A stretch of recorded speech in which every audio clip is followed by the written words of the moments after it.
আলিপুরের কারবালায় এসেছি। আলিপুরের কারবালায় এসে আজ আমরা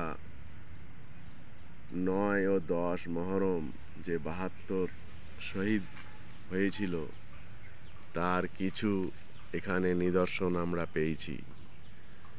এই নিদর্শন শুধুমাত্র দেখাবার জন্যে নয়, এই নিদর্শন হচ্ছে এজিদ ও হুসাইনের পার্থক্য করার নিদর্শন। আজও যুগে যুগে এজিদের মতন মুসলমানরা সেজে বসে আছে।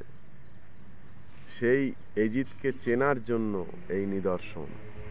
আমি ইমাম জয়নুল আবেদিন আলাইহিস সালামের ছোট্ট রওজার সামনে বসে আছি। আজকের এই নিদর্শন কেন? আমরা জানি, সবাই এই জিনিস জানে। একটা কাহাবাত আছে, সবকো পাতা হে ফির ভি ইয়াদ দিলানা হে।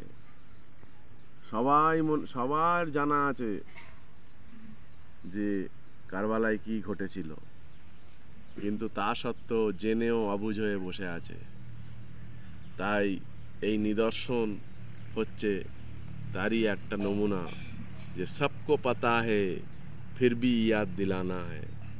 তো এই যে জয়নুল আবেদিন আলাইহিস সালাম কারবালার ময়দানে কি মেসেজ দিয়ে গেছে, এই যে আলী আসগার কারবালার ময়দানে কি মেসেজ দিয়ে গেছে, এই যে আলী আকবর কারবালার ময়দানে কি মেসেজ দিয়ে গেছে, এই যে আলী কাসিম কারবালার ময়দানে কি মেসেজ দিয়ে গেছে, এই যে বিবি জায়নাব কারবালার ময়দানে কি মেসেজ দিয়ে গেছে, এই যে ইমাম হুসাইন আলাইহিস সালাম কারবালার ময়দানে 10 দিন ধরে কি মেসেজ দিয়ে গেছে, এইগুলোই হচ্ছে আমাদের চারিত্রিক বিষয়।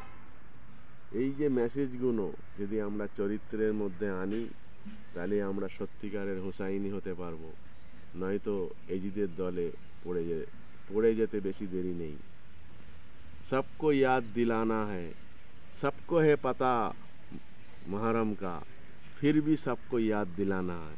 তারই নিদর্শন এই ময়দানে আজকে দেখানো হয়েছে।